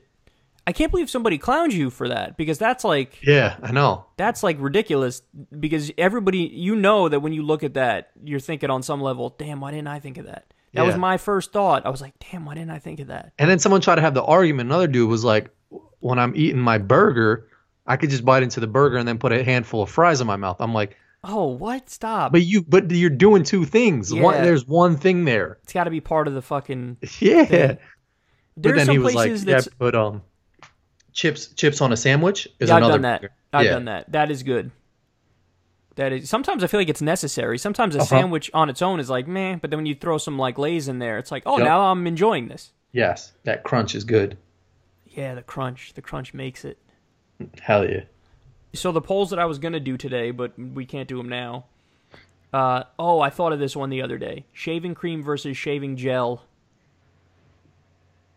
Oh, to use the gel or the cream? I use cream, but gel's not bad. I use cream. I've always just used cream my whole life. I've used gel a few times, but I like the cream better. Yeah, same. Mm-hmm. So I think it's a better. And we still haven't done the classics that we've been talking about for like 4 weeks. Xbox versus PlayStation. Oh yeah, shit like that. So we got to do it next week. Next week we have to remember right when we start, like boom, do the polls because we fucked up. I saw somewhere, it was like old Nickelodeon shows or something. It was like Guts versus Legends of the Hidden Temple. I'm Legends of the Hidden Temple on that shit. Nah, it was Guts was my shit. Legends of the Hidden Temple, I would get excited when I saw it. I would be legit excited, like, oh shit, I want to play. Do you remember Double Dare? Yes. Yeah, Double Dare. That's when we were younger. I feel like that was gone by the time we were a little older. Yeah, the host was definitely like a fucking pedophile dude. It was like Mark something was his name or something.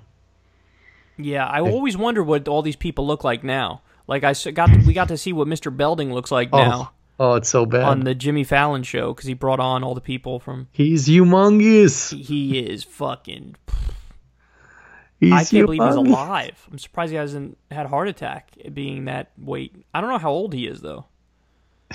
It's crazy how all of these like shows that have like a cast of people, it's only like one or two of them that really make it big. That's a good point. I gotta say about the Bell, Zach sort of went on to have like a successful career. Same with Mario Lopez a little bit. Yeah. Like Destiny's Child was just Beyonce, NSYNC, Justin, and then like I don't know any other shows. Yeah, JC didn't make it, and the fucking from Backstreet Boys, nobody made it really. He's trying hard with his Backstreet Boys, nobody broke out. No. Nick Carter, maybe a little bit. But then not really. So it is weird how that happens. Because you always look at it from the outside and you're like, damn, how did you not keep that going? Because in 1999, it was like, you were the shit. Yep. You were the shit. But there's a whole structure behind it that like keeps them going, you know?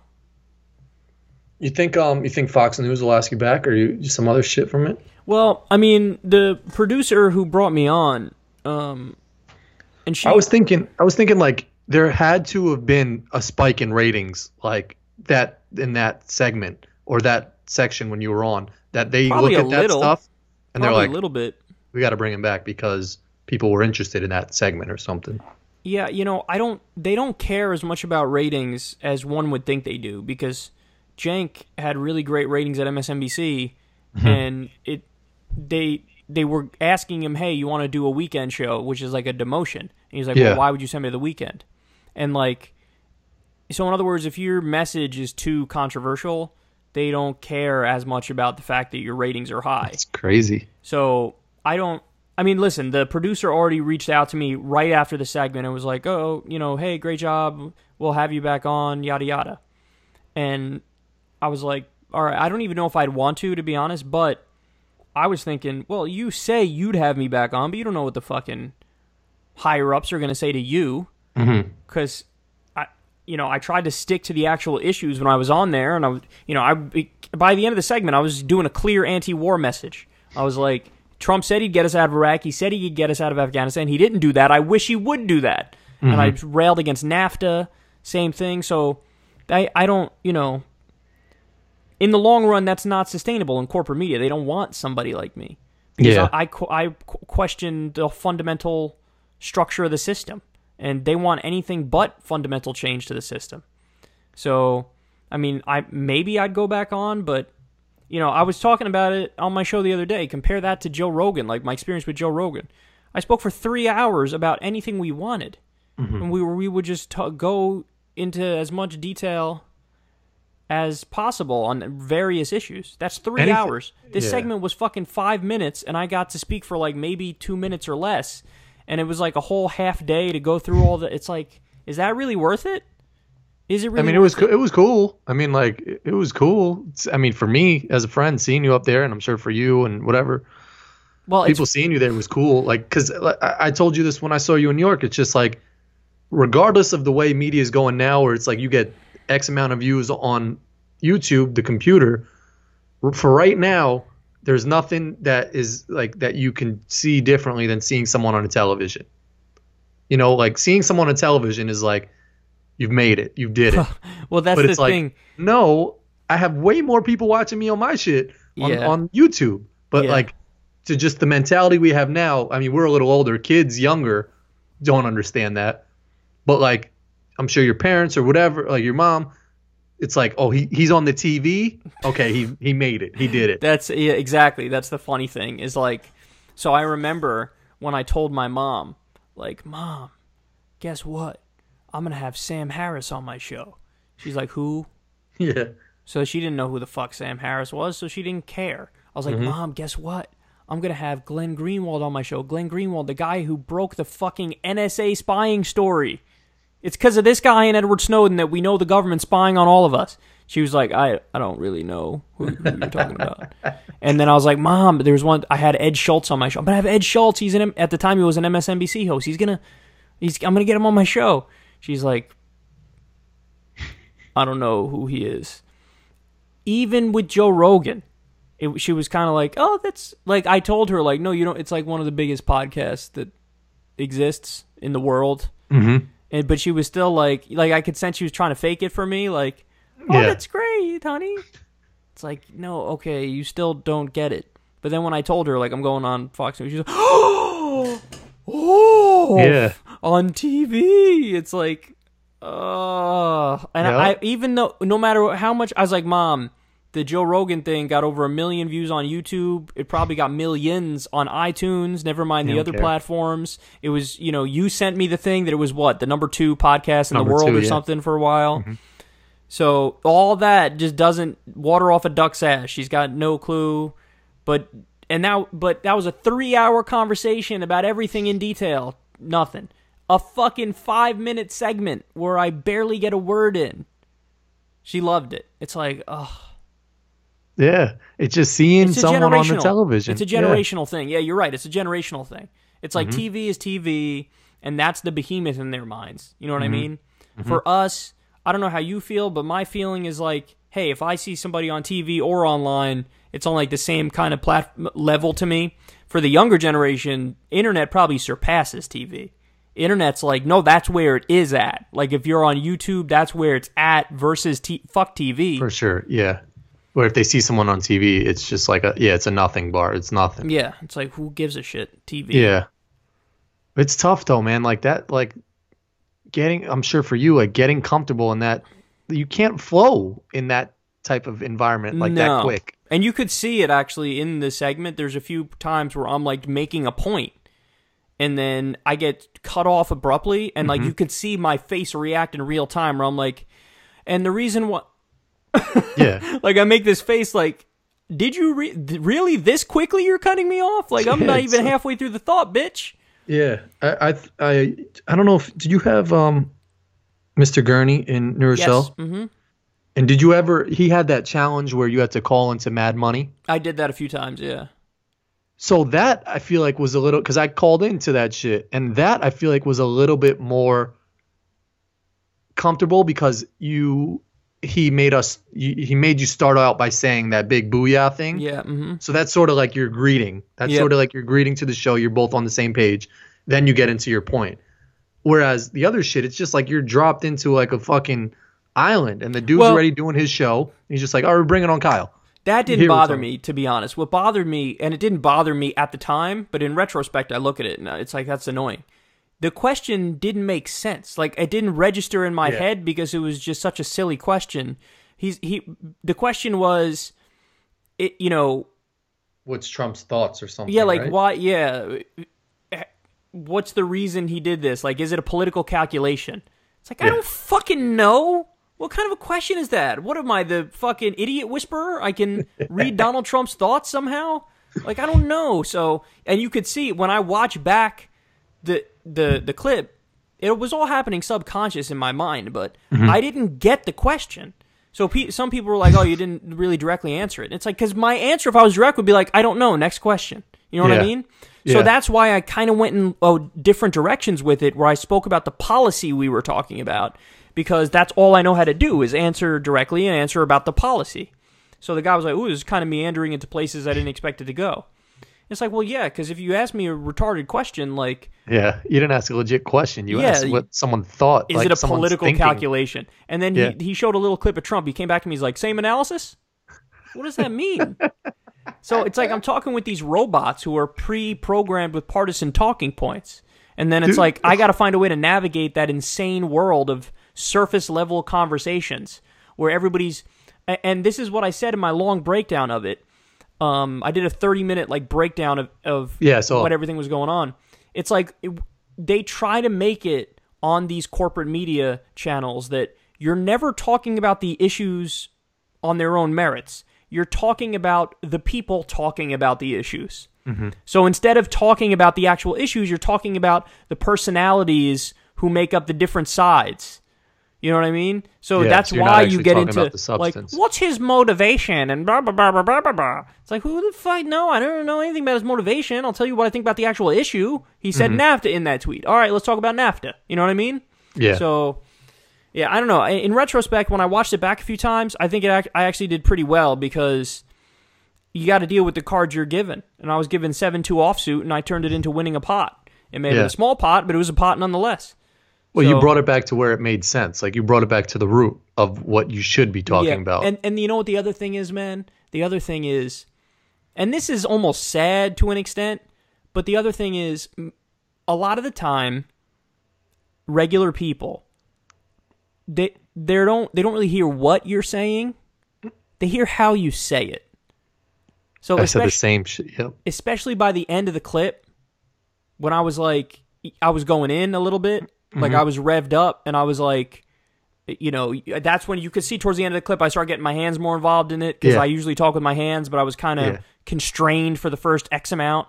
By the end, you see I'm going, you know, and I hope it's not all talk. Trump said he'd get us out of Afghanistan. Trump said he'd get us out of Iraq. I wish he would do that. He didn't do that. He should get us out of NAFTA, yada, yada, yada. And then he hit you with, like, the what? And you were like, yeah. Like, he was like, did you just say that? And you're like, I hope he does go further left. Exactly. I was like...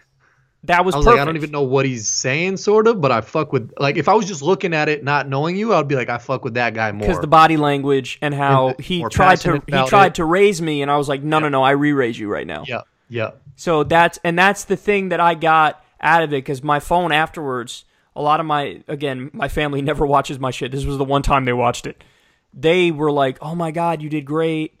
Even from Trump supporters in the family were like, you really did well. And so I was like, that's a victory right there. Because my goal was to try to frame shit in a way that, you know, my only rule is tell the truth. But looking back at it subconsciously, I'm always trying to craft an argument that could appeal to the audience that's there.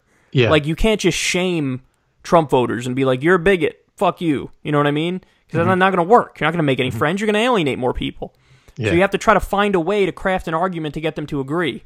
And some of them may have happened, but other people, many people, it's probably just how I spoke that they go, okay, yeah, I like that guy. Yep. Because he didn't back down. Yeah. Yeah. Yeah, so. The dude on the left, like, he had this smirk. Like, did you communicate with that guy before or anything? So I had a little earpiece in. And I sat there, they sat me down maybe 15 minutes before the segment actually started. And it was only like maybe 5 minutes before the segment started that a producer was like, okay, you know, we're going to come back from this commercial break. That's when you'll be on. And then the host came into my ear, and the other guy was in my ear too. And he was like, hey guys, how do you pronounce your name? And for both of us, we said it. And he said, Kyle, you describe yourself as a secular radio host. I said, you can call me a left-wing host. And then that's it. And then we did the segment, and then it was done. I didn't hear shit after that in my ear from the producer, from the host. Like I said, it was very kind of streamlined. Yeah. It's almost like there's an episode of Black Mirror. I don't know if you watch Black Mirror, the show Black Mirror. But it's the episode where it's like everybody goes into work and they just ride a bike at work, and then they go back into their room, and it's like they live with like a screen around them. Yeah. And they're like, it's almost like they're just kind of, there's no real connection with other human beings, and you're just kind of going from one place to another place in your own little world, in your own mind. Yeah. And it's very industrialized and streamlined. That's how it felt. It's like, okay, you show up, you got to go through a bunch of layers of security. The person who I connected most with was the makeup girl. Yeah. It's the only person I really spoke to. Yeah. You know?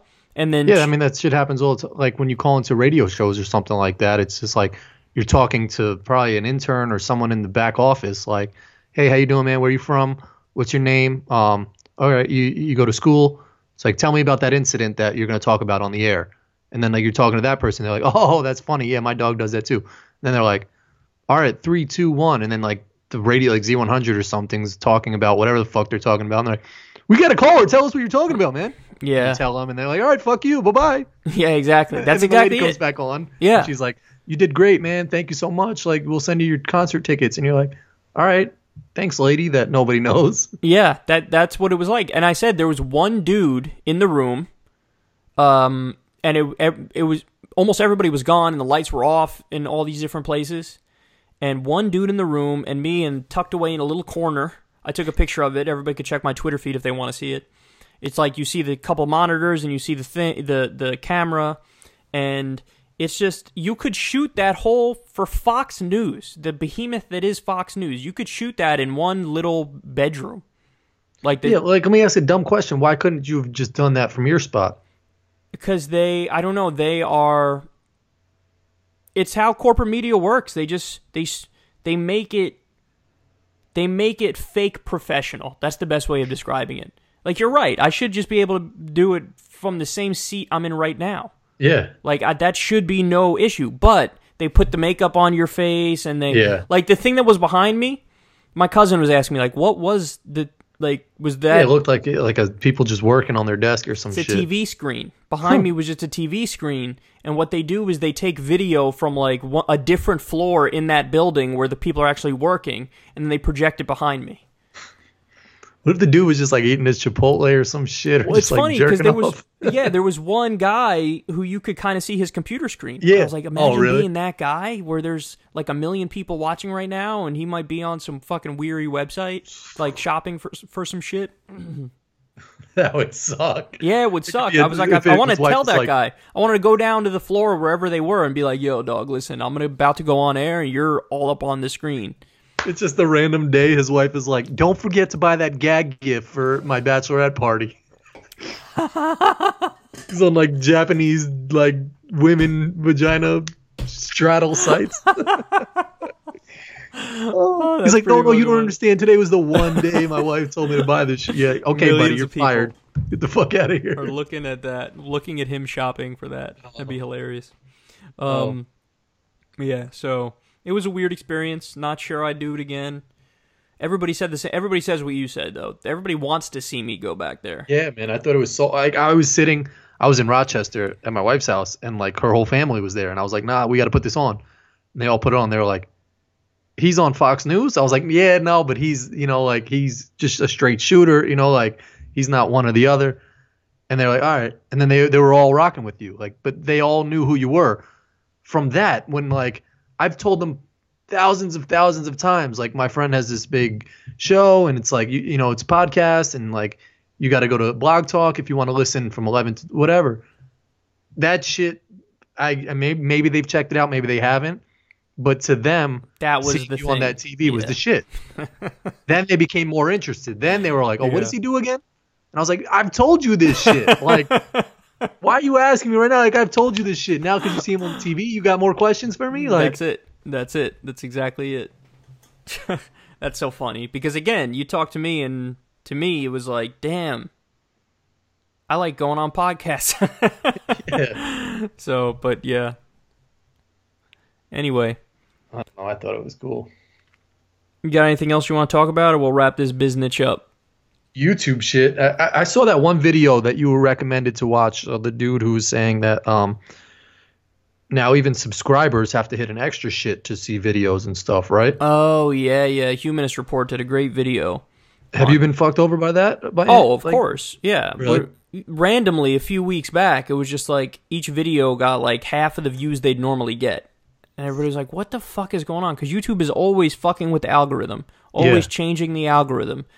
And basically, we all got a giant drop in subscribers. Well, come to find out, the way they did it, even if you're subscribed to me, you don't get all my videos show up in your feed. Mm-hmm. Which is like, well, then what the fuck is the point of somebody subscribing to me? The whole point of subscribing is I want to see their shit in my feed. Yep. Mm-hmm. So they make it so that, no, only some of the videos will show up in the feed, not all the videos. So now you have to subscribe and click that bell if you want to get my videos to show up for you. The bell will give you a notification every time I drop a video. It just seems so dumb, though, because he played a video within his video of them talking about it and explaining it. And it was like, yeah, we didn't want to overload people with videos. Like they subscribe. That's the fucking point. One. But then he was like, you know, if we see you're liking something, we'll send you a video like that, too, that you may be interested in. And I was like, wait, so you're sending them videos, too, of some shit that they're not even subscribed to just because you think they like it? Yep. You're like, what is the point of that? You're sending them videos still. And the other thing is they're trying to push certain outlets over other outlets. Oh, really? That's the nefarious part that nobody brings up, is that like CNN and now mainstream news outlets, son, I am not kidding when I say if a year ago you go any CNN video, you go click it, that shit had less than 1,000 views. Really? And they would dump a lot of videos each day. A lot of videos they would dump out there. They got like no views. Why? Because who the fuck even wants to watch CNN on TV? Never mind go on YouTube and watch CNN. Who wants to do that? But YouTube can change that, and they could make those videos more popular. How? By putting an onus on them and making them show up in more recommended boxes and putting it on the trending page, and that's what happens. So those videos get promoted. They get pushed. You know, videos like mine get, even though I have a lot of subscribers and I get a lot of views, videos like mine, you kind of try to dig and tuck away in the corner a little bit and just make it so that you chip away at how many views I really get. So they just keep fucking, like it seems like they've gone super corporate and like they just keep fucking with people. They keep fucking with people and they're almost like in their own bubble. They're scared to death of controversy too. Because, you know, there were the controversies, oh my God, some ads got on hateful material. And their reaction to that was basically to totally shut down news and politics and like take away all the ad funding for a while. So they always overreact and they're so scared of controversy. And then this is their way of dealing with that, is because if they don't, so look at the topics I talk about on my show. We'll talk about ISIS. We'll talk about Syria. You know, we'll talk about extremist ideologies. We talk about politicians. So a lot of those things are controversial. Mm-hmm. And an algorithm it's hard to craft an algorithm that can discern between me talking about ISIS and a fucking ISIS beheading video. Yeah. So since that's the case, if you're trying to hide one, you're going to end up hiding the other. You're going to end up kind of just digging it away and tucking it in a corner. You know what I mean? Yeah. So that's what I deal with. And that's not something that I just deal with. It's something that all the political YouTubers deal with. Yeah. So, yeah, it sucks. It's a shame. But, you know, Patreon was the lifesaver. So, you know, you guys know if you subscribe and you click the bell, you'll definitely get my videos. And just make sure you're subscribed because every now and then people get unsubscribed. But just subscribe and click the bell. And if you donate like $2 a month on Patreon, you're 100% doing your part and helping me out big time. So that's the key, because I just don't trust YouTube. It's simple as that. I just don't trust YouTube anymore. I think they're running it terribly. I think they're super corporatized. I think the original idea, kind of like with Twitter, was like, hey, let's have this radical open platform where you could post anything. And well, now it's like, well, we could make some money. We could, Yeah, but you got to clean it up a little bit in order to do that. So, how do we deal with this? Well, still let everybody post, but just hide, kind of hide the other ones with the algorithm and whatever. It is what it is. Nature like you said, I'd be curious to see who that person was that shot the place up. Like, maybe there's something going down there that. Well, they said we learned already. They said it was a girl, right? They said it was a woman. Who it was some sort of relationship thing where she like shot her boyfriend or some shit. And then other people got injured. Oh, so damn. Yeah, I don't even know if anybody passed away. At least not yet. I don't think. So not that I heard someone got shot in the foot or something like that. Yeah. So we'll see. It's wild. But anyway, all right, guys, we love you. I want to call out that one kid, Andrew, who does your fucking graphics things on the animation. Oh yeah, I want a fucking animation, man. Tweet at him. I tweeted at that motherfucker. He ignored me. He'll definitely do it. He's just got to see it. No. Oh, you want him to do a Kyle and Corin animation? Yeah. Okay. Because he does Kyle, just the episodes with just me. Yeah, but he put a random person in there. I'm like, motherfucker. Hey, you wanted to be in. Okay. Yeah, I want a Kyle sure and Corin he'll shit, He'll get man. around That to should that. be dope. Of course. If you made it this far, man, fuck you. Drew, you heard him, man. Cool. That's the move. Him. Don't say that. He's great. He does. No, I know. I fuck with him. He's a good dude. He's so good at what he does. Oh yeah, he's awesome. Such a great animator. Everybody check out his channel. If you type in secular talk animated, his stuff will come up, and just watch all the secular talk animated stuff. It is awesome. No, he's great. He's amazing. So and he deserves more subscribers and all that stuff. So anyway, guys, we love you, and we'll talk to you soon. Peace, bitches.